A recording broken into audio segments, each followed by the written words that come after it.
Hey doll baby, send out coming at you with another video, a cooking video this time, vegan broccoli cheddar soup. So you're gonna need some vegetable broth, chopped or minced garlic, coconut cream full fat, broccoli, and onion, the peppers of your choice. I am using yellow and red in this recipe. Potatoes, mushrooms. I'm using oyster mushrooms and baby portobello mushrooms. And that is it. So it's gonna be super duper simple, but it's gonna seem a little bit more complex than it really is. So come on, girl. I went ahead and chopped up 6 of those potatoes, and I am going to bring them to a boil while I chop up my vegetables. So now I'm gonna start by chopping up this red onion, and I am using half of a red onion, not a whole red onion. Now keep in mind that the onion and the mushrooms are going to be basically what we're going to use to create the flavor and the base. I love oyster mushrooms. I don't know if you're familiar with them, but they are amazing. There's this one recipe for like pulled barbecue pork sandwiches, and it sounds so weird, but when I say it was magical with these mushrooms, that is exactly what I mean.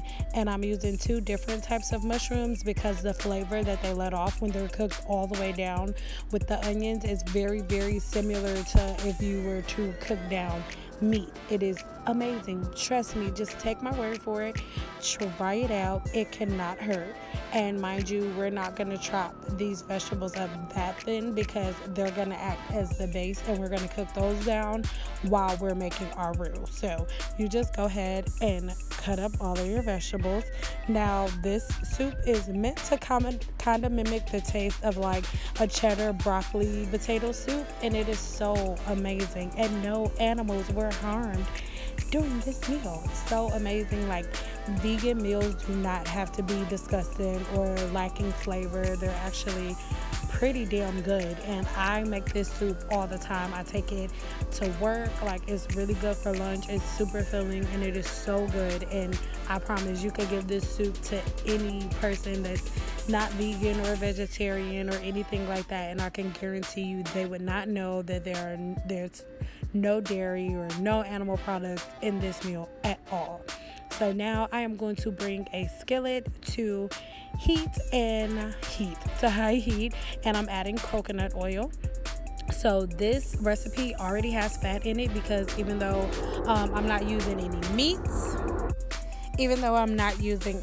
whatsoever, you still want to give it like that meaty flavor that you're looking for. Sometimes that's what's really, really hard for people to be vegan because they miss those flavors so much. But we can recreate those flavors with the plant-based diet. So when it starts to cook down, I'm not adding more oil. I'm adding more water because I want to keep this as low fat as possible.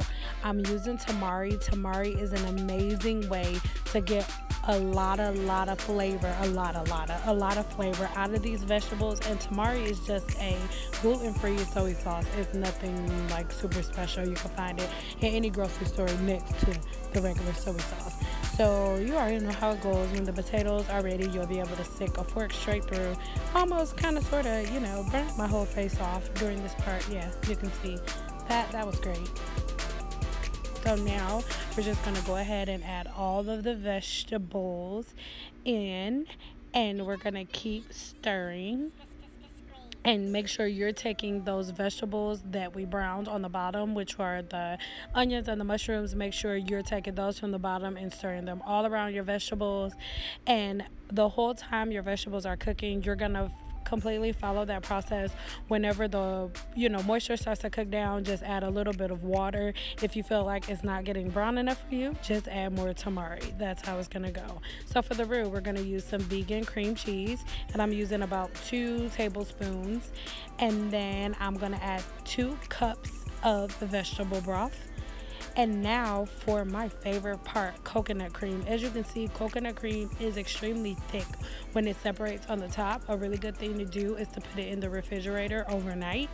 And so you're going to add 2 cups of that coconut cream, and you're going to put it in there and stir it around, but do not throw away the rest of the coconut water, because as it cooks down, instead of you adding water and tamari, you just add the rest of the coconut cream.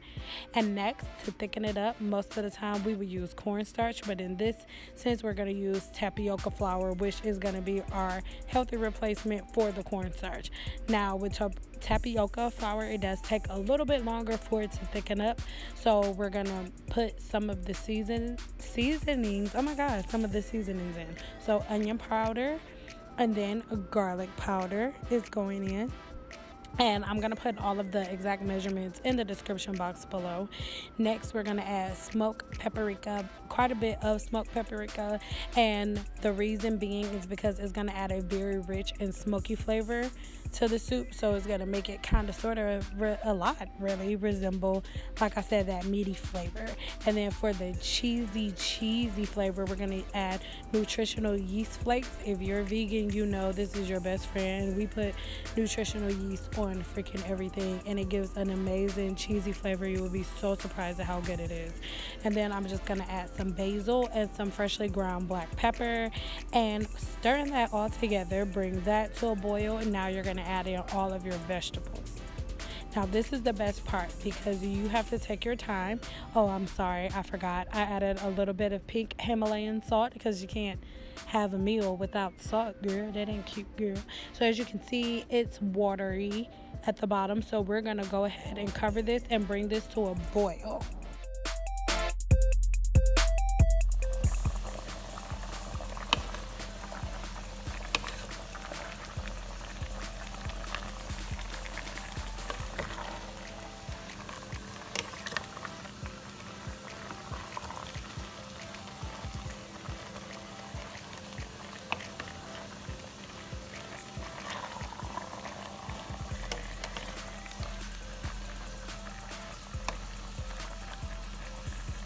So as you can see, it has already came to a boil and began to thicken up. So while I'm waiting on that, I'm gonna make this sauce, and it is so freaking amazing. It is a sriracha and maple syrup dip. Now it is so good and so simple. So I'm gonna add 1/4 of a cup of sriracha, and then 3 or 4 tablespoons of maple syrup, and I'm gonna stir it up, and that is it. Make sure you mix it very well. And when I tell you this stuff is so freaking good, like, who would have thought sriracha and maple syrup would taste this good? But it is magical, and I'm telling y'all, I know some of this vegan stuff that looks weird, but try it. Like, try it. And these are the chicken wings that I'm using, vegan chicken, of course, and they're by this company that I love called Gardein, and I just put these in the oven for 18 minutes at 375. And now I am adding my cheddar broccoli stew to the plate, and then I am gonna top this plate. Oh my god, look at the vegetables and how they cook down. I wish you guys could smell this, like, because I feel like this video isn't going to do it any justice. Now I'm putting my Gardein chicken, and like I said, this is 100% vegan. Here is the dipping sauce. It goes on the side, and yes, that is it. And here is this vegan Parmesan cheese. I promise to God it tastes just like Parmesan cheese. So I hope this video was informative. You guys, make sure you try it, tag me, and make sure you're following me on Instagram. I love you guys. Bye.